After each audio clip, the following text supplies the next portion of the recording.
Hello friends, मेरा नाम है गौरव और पिछले लेक्चर में हम लेंज लॉ पढ़ चुके थे कि ट्रांसफार्मर में लेंज लॉ किस तरीके से एप्लीकेबल होता है।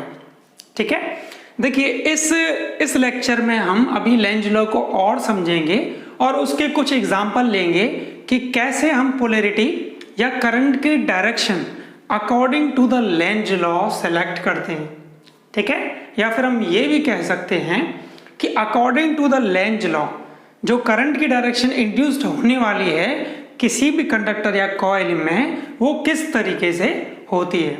ठीक है, तो लेंज लॉ को हम और समझेंगे और गहराई से जानेंगे इस लेक्चर में। ठीक है, तो चलिए शुरू करते हैं। मैं एक एग्जांपल ले लेता हूं। देखो, ये एक मैंने कोर ले ली। ठीक है, ये कोर ले ली और ये मैंने मान लिया कि मैंने वाइंडिंग को इस तरीके से लपेटा हुआ है। राइट हैंड ग्रिप रूल हम पढ़ेंगे उसके थ्रू। ठीक है, तो फिर आपको ये बताना है कि इस कॉइल में अगर मैंने लगा दिया एक रेजिस्टेंस, इस पॉइंट को मैं बोल देता हूँ A और इस पॉइंट को मैं बोल देता हूँ B। ठीक है, और चलिए एक हम यहाँ ले लेते हैं, एक कॉइल ये हमने ले लिया, एक रेजिस्टेंस हमने यहाँ लगा दिया। इस पॉइंट को मैं बोल देता हूँ C और इस पॉइंट को बोल देते हैं D। ठीक है, और यहाँ हम ले लेते हैं एक और कॉइल अंडरस्टैंडिंग के लिए। ठीक है, तो ये हो जाने वाला है इस तरीके से, और यहाँ में इन दोनों के बीच में भी हमने एक रेजिस्टेंस लगाया हुआ है। इसको मैं 1 बोल देता हूँ और इसको 2। ठीक है, इनके कुछ भी आप नाम दे दीजिए क्योंकि हमें उनसे मतलब नहीं। अभी तो हमें बस ये डिसाइड करना है कि करंट की डायरेक्शन तीनों में क्या होने वाली है। ठीक है, तो चलिए इसको स्टेप बाय स्टेप समझेंगे हम आराम से, इजीली समझ आएगा आपको। तो आज हम अच्छे से समझेंगे लेंज लॉ को। चलिए, तो हमने ये माना हुआ है कि ये करंट की डायरेक्शन है, इस तरफ करंट की डायरेक्शन है।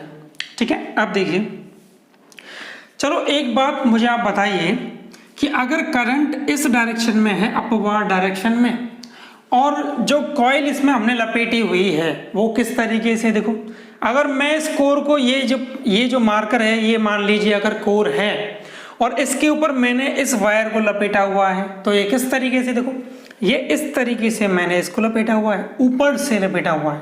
तो राइट हैंड ग्रिप रूल क्या कहता है कि अगर करंट इस घूमी हुई उंगलियों की दिशा में हो, ऐसे जा रहा है ना वायर, तो करंट अगर उंगलियों की घूमी हुई दिशा में हो तो अंगूठा फ्लक्स को दिखाएगा। इसका मीन्स फ्लक्स इस डायरेक्शन में होगा। रेड से जो मैंने बनाया है ना, ये डायरेक्शन किसकी है, फ्लक्स की। ठीक है, तो फ्लक्स ऐसे करके यहाँ कोर में से फ्लो करेगा और इधर से ऐसे इसमें से जाएगा और यहाँ से फ्लो करेगा और यहाँ से फ्लक्स वापस आ जाएगा।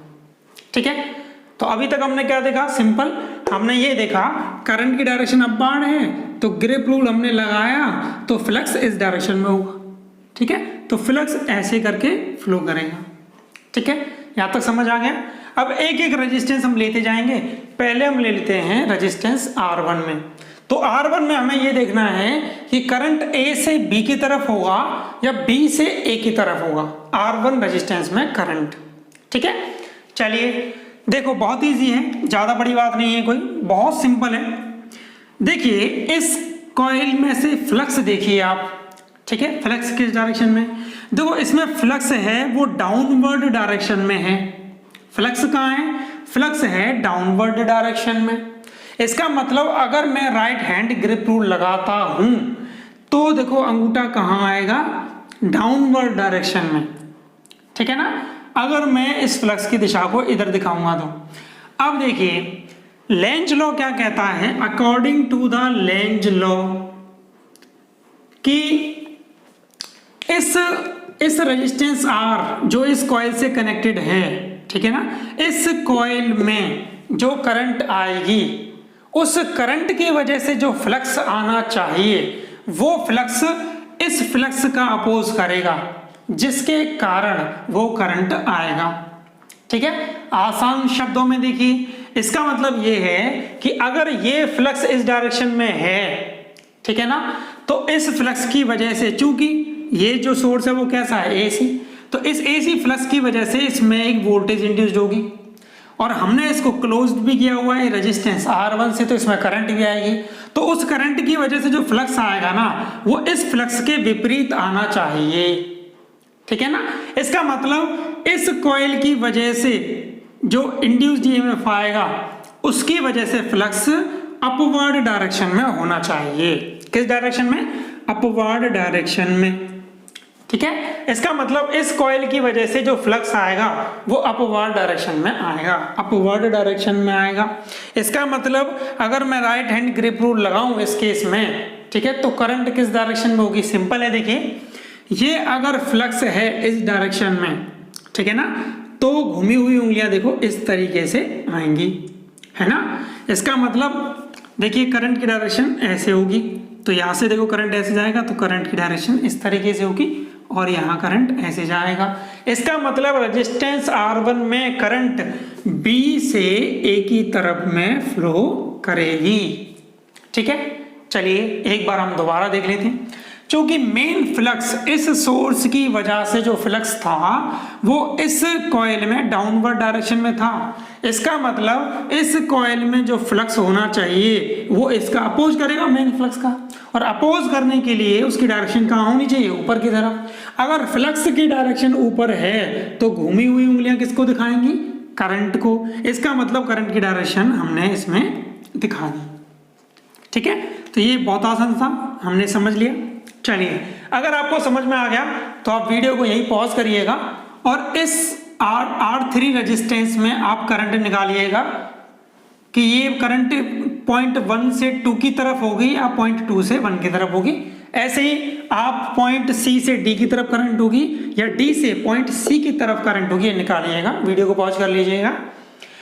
चलिए अब देखते हैं हम R3 में करंट किस डायरेक्शन में होने वाली है। ठीक है, तो चलिए मेन फ्लक्स किस डायरेक्शन में है? देखिए, तो मेन फ्लक्स इस डायरेक्शन में है। देखो मैं उंगली से जिधर दिखा, अगर मेन फ्लक्स इस डायरेक्शन में है, इसका मींस इस कॉइल की वजह से जो फ्लक्स होगा वो इसके विपरीत होगा, मतलब वो इस डायरेक्शन में होगा। ठीक है, अब राइट हैंड ग्रिप रूल लगाइए आप। देखिए, अगर फ्लक्स इस डायरेक्शन में है तो करंट उंगलियों की दिशा में होगा। तो करंट अगर इधर होगा, इसका मतलब करंट देखो ऐसे इस डायरेक्शन में होगा, देखो इधर फ्लक्स, तो करंट ऐसे होगा। ठीक है, तो करंट इस डायरेक्शन में होगा। इसका मतलब रेजिस्टेंस R3 में अगर मैं बात करूं, ठीक है, रेजिस्टेंस R3 में अगर मैं बात करूं तो करंट कहां होगा? 1 से 2 की तरफ होगा। ठीक है, बिल्कुल सिंपल था। ऐसे ही R2 में बताइए मुझे क्या होगा? तो R2 में भी कैसे होगा? देखिए, फ्लक्स अपवर्ड डायरेक्शन में है मेन फ्लक्स, इसका मतलब इस कॉइल की वजह से जो फ्लक्स होगा वो डाउनवर्ड डायरेक्शन में होना चाहिए, तभी ये मेन फ्लक्स का क्या करेगा? अपोज करेगा। ठीक है, तो चलिए अगर फ्लक्स डाउनवर्ड डायरेक्शन में है, ठीक है, अगर फ्लक्स डाउनवर्ड डायरेक्शन में है तो घूमी हुई उंगलियां किसको दिखाएंगी? तो घूमी हुई उंगलियां या मुड़ी हुई उंगलियां किसको दिखाएंगी? करंट को। इसका मतलब देखिए करंट की डायरेक्शन किधर होगी? इस डायरेक्शन में होगी। ठीक है, तो करंट की डायरेक्शन इस डायरेक्शन में होगी। देखिए ऐसे करंट जाएगा, सॉरी, ठीक है, तो करंट की डायरेक्शन देखो घूमी हुई उंगलियों में होगी। इसका मतलब रेजिस्टेंस R2 में करंट कहाँ होगा? C से D की तरफ होगा। ठीक है ना, करंट C से D की तरफ होगा। तो ये होता है लेंज लॉ, जो सर्किट में अपोजिशन को दिखाता है। ठीक है, तो चलिए हम एक और एग्जांपल ले लेते हैं। बोर्ड पे मैंने एक क्वेश्चन लिखा हुआ है, एक एग्जांपल लिखा हुआ है। इस एग्जांपल के अकॉर्डिंग मान लीजिए यहाँ एक सोर्स लगाया हुआ है, ठीक है, और करंट की डायरेक्शन उस केस में हम मान लेते हैं कि जो मेन करंट था वो इस डायरेक्शन में है। ठीक है, तो पहले मैं आपको एक बात ये बता देता हूँ इस क्वेश्चन में कि ये ब्लॉक क्या बनाए हुए हैं। ये वाइंडिंग के ब्लॉक हैं। ठीक है, ये वाइंडिंग के ब्लॉक में हम क्या करते हैं? तो पहले मैं आपको क्रॉस और डॉट समझा देता हूँ। अगर किसी ब्लॉक में क्रॉस है, इसका मतलब यहाँ जो करंट है वो इस सरफेस में एंटर करेगी। एरो होता है ना, एरो मार्क, तो अगर एरो इस सरफेस से एंटर करेगा तो हमें एरो का बैक साइड दिखेगा जो क्या होता है क्रॉस। और अगर कहीं पे डॉट बनाया हुआ है, अगर कहीं पे डॉट बनाया हुआ है, इसका मतलब उससे एरो बाहर निकलेगा सरफेस से, तो हमें क्या दिखेगा डॉट। ठीक है, तो क्रॉस का मतलब सरफेस में एंटर करेगा करंट और डॉट का मतलब सरफेस से करंट बाहर आएगा। ठीक है, चलिए, तो ये मैंने करंट लिया हुआ है, तो इस वीडियो को यहीं पॉज करिएगा और आप ट्राई कीजिएगा आप यहाँ इनमें डायरेक्शन निकाल पाएँ। पॉइंट मैं दे देता हूँ आपको, ये 1 पॉइंट है, मान लीजिए ये 2 पॉइंट है, ये 3 पॉइंट है और ये 4 पॉइंट है। ठीक है, तो वीडियो को पॉज कीजिएगा और आप निकालिएगा कि 1 से 2 की तरफ होगा या 2 से 1 की तरफ होगा, ऐसे इसमें निकालिएगा। रेजिस्टेंस को आप कुछ भी नाम दे दीजिए, आर भी बोल देते हैं। ऐसे यहाँ क्रॉस आएंगे, डॉट आएंगे। ठीक है, तो चलिए स्टार्ट करते हैं।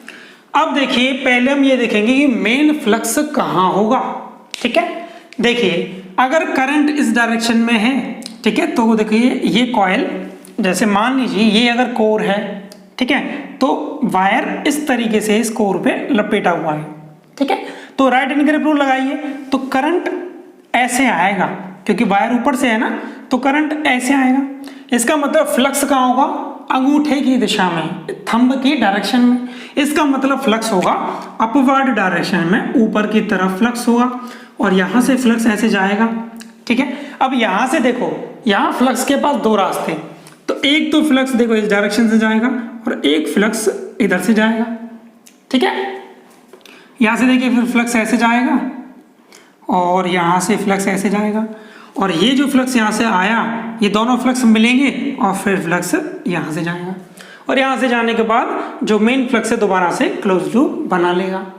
ठीक है, तो ये हो गया मेन फ्लक्स, सोर्स की वजह से इस कोर में फ्लक्स कैसे फ्लो करेगा। ठीक है, चलिए अब हम निकालते हैं डायरेक्शन। तो पहले मैं आपको इस ब्लॉक में ही निकाल के दिखा देता हूँ, जिससे कि बाकी के ब्लॉक आप वीडियो पॉज करके फिर आप करिएगा। ठीक है, तो देखो फ्लक्स इस डायरेक्शन में है, मेन फ्लक्स। ठीक है, अच्छा ये ब्लॉक वाइंडिंग है। ठीक है, ये वाइंडिंग है जिनको हमने लपेटा हुआ ऐसे या फिर ऐसे, जैसे भी है। ठीक है, किसी भी केस में एक हम मान लेते। तो चलिए अब हमने इन वाइंडिंग को लपेटा हुआ है। अब देखिए जो मेन फ्लक्स है वो इस डायरेक्शन में है। इसका मतलब ये है कि इस इन कॉइल की वजह से, इस कॉइल की वजह से जो फ्लक्स होगा वो किस डायरेक्शन में होगा, वो होगा इधर, इस डायरेक्शन में। ठीक है ना, अगर मेन फ्लक्स इस डायरेक्शन में है तो इस कॉइल की वजह से फ्लक्स होगा इस डायरेक्शन में। अगर इस कॉइल की वजह से फ्लक्स इस डायरेक्शन में है, इसका मतलब इस सरफेस में, देखिए ये अगर अंगूठा है, ठीक है, ये मान लीजिए आप, ये कोर है ना, तो इधर फ्लक्स है, इसका मतलब उंगलियां देखो इस सरफेस में यहां से तो एंटर कर रही हैं, इसका मतलब यहाँ क्या आएगा, यहाँ आएगा क्रॉस। ठीक है ना, समझ आ रही है बात। दोबारा देख लीजिए, दोबारा देखिए एक बार आप, इधर फ्लक्स है ना, तो सरफेस में से उंगलियां एंटर कर रही हैं, इसका मतलब क्या आएगा क्रॉस। और यहाँ से देखिए फिर उंगलियां ऐसे जाएगी और ऐसे पकड़ेंगे इसको, तो इधर से तो उंगलियां एंटर की और इधर से उंगली बाहर निकली, इसका मतलब यहाँ से उंगलियां कहाँ आएंगी, बाहर की तरफ, तो यहाँ क्या मिलेगा हमें, डॉट। ठीक है, सिंपल था, समझ आ गया। चलिए अब वीडियो को पॉज कीजिएगा और इन दोनों को आप करके देखिएगा, क्रॉस कहाँ आएगा, डॉट कहाँ आएगा। ठीक है, तो चलिए देखिए अब इस पर देखिए, यहाँ देखिए फ्लक्स डाउनवर्ड डायरेक्शन में, इसका मतलब इस कॉइल की वजह से जो फ्लक्स होगा वो अपवर्ड डायरेक्शन में होगा, अपवर्ड डायरेक्शन में होगा ना, तो आप लगाइए ग्रिप रूल। ठीक है, तो अगर फ्लक्स अपवर्ड डायरेक्शन में है, ठीक है, तो यहाँ से उंगलियां देखो एंटर करेंगी, जहां एंटर करेंगे तो वहां हम क्या लगा देंगे, क्रॉस, और यहां से एंटर करेंगी उंगली और यहां से क्या होंगी, बाहर निकलेंगी, तो यहाँ क्या आएगा, डॉट आएगा। ठीक है, सिंपल था। ऐसे यहाँ देखिए यहाँ क्या होगा बताओ, इस कॉइल में देखो जो फ्लक्स है, मेन फ्लक्स, वो डाउनवर्ड डायरेक्शन में है, इसका मतलब इस कॉइल की वजह से जो फ्लक्स होगा वो अपवर्ड डायरेक्शन में होना चाहिए according to the Lenz law, जब भी तो अपोज करेगा ना। ठीक है, इसका मतलब फ्लक्स अगर अपवर्ड डायरेक्शन में है तो उंगलियां देखो यहां से एंटर, इसका मतलब यहाँ क्या आएगा, क्रॉस, और यहां से एंटर और यहां से क्या होंगी, बाहर निकलेंगी, तो यहाँ क्या आने वाला है, यहाँ आने वाला है डॉट। ठीक है, चलिए अब देखिए इसमें, देखिए इस कॉइल में जो मेन फ्लक्स है वो इस डायरेक्शन में है। इसका मीन्स इस कॉइल की वजह से जो फ्लक्स होगा वो इस डायरेक्शन में होगा, ठीक है ना। अब देखिए राइट हैंड ग्रिप रूल लगाते हैं।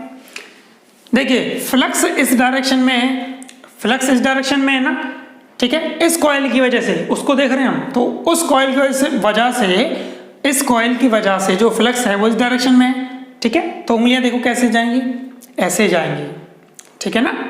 समझ आ रही बात कैसे जाएंगी, तो उंगलियां ऐसे आएंगी बाहर की तरफ, ठीक है। तो देखो उंगलियां ऐसे जाएंगी बाहर से अंदर की तरफ, ठीक है ना, सिंपल था। इधर फ्लक्स, तो उंगलियां देखो ऐसे की तरफ आनी है ना, तो ये डायरेक्शन हो गई। इसका मतलब करंट है वो 1 से 2 की तरफ जाएगा।